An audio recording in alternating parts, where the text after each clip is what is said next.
أعوذ بالله من الشيطان الرجيم. بسم الله الرحمن الرحيم. الحمد لله والصلاة والسلام على سيدنا رسول الله.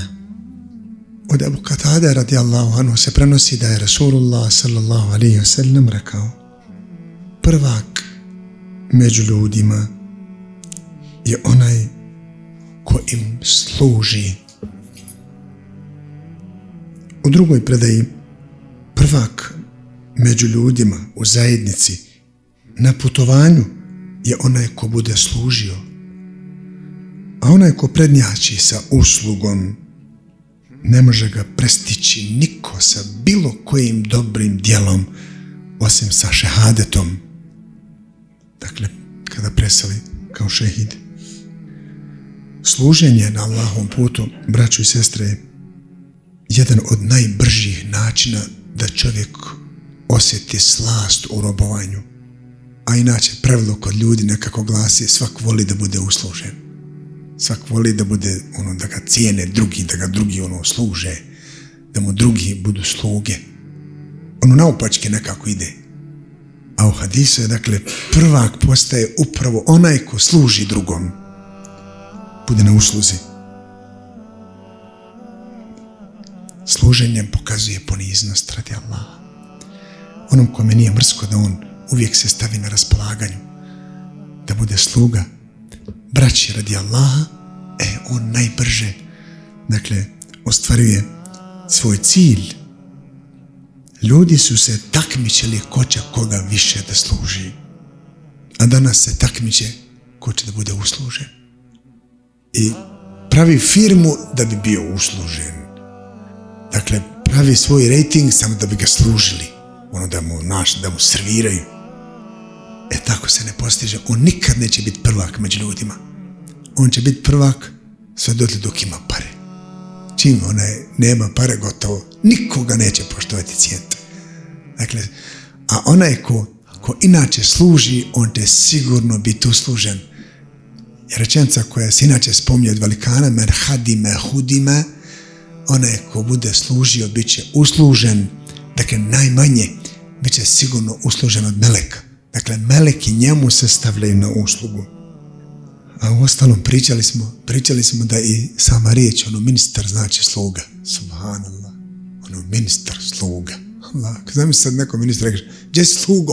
Znaš, ko pogrdno, jel da kam rekao slugo? Meni to bilo drago jednom bratu.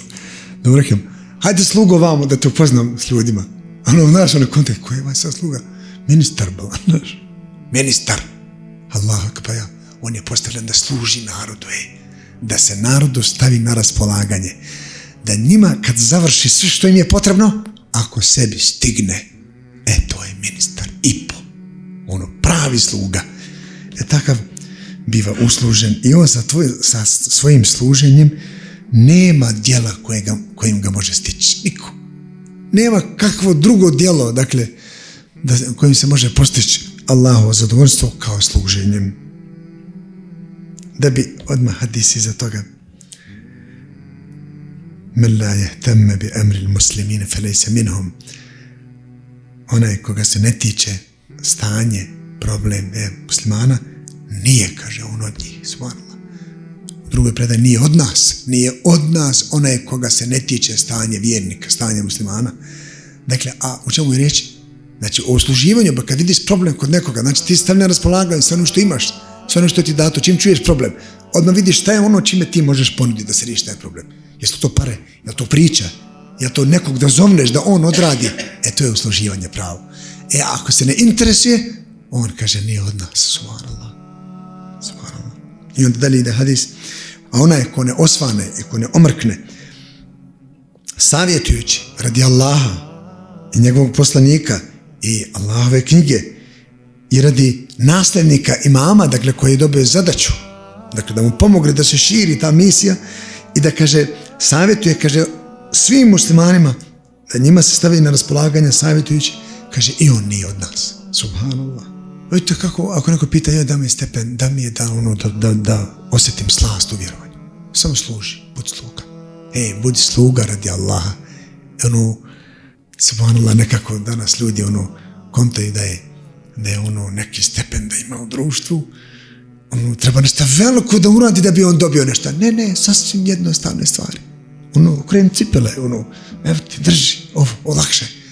Dakle, sam sa tim malim, dobrim dijelima, one su velike kod Allaha, njima se postiže mnogo. A onaj ko ne želi da služi, kome je mizerno da služi, on je ohol, on je umišljen. A sežda pokazuje da si spreman da služiš. Ruku u namazu pokazuješ da si ponizan, da želiš da inače budeš ponizan drugom radi Allaha. Ruku. A mi izgleda hoćemo na kijamu da budemo vrsta na kijamu, da se ne saginjemo, da se ne spustimo kad vidimo da nekom padne nešto, da on prvo siđe, nego čeka da drugi do to dohvati. Samo poniznost radi Allaha. Subhanallah. Kaže u hadisu od Rasulullah sallallahu alejhi ve sellem se prenosi da je rekao da dadnem, kaže, svom bratu kojeg volim radi Allaha samo 1 dirhem, draže mi je nego da podijelim 10 dirhema.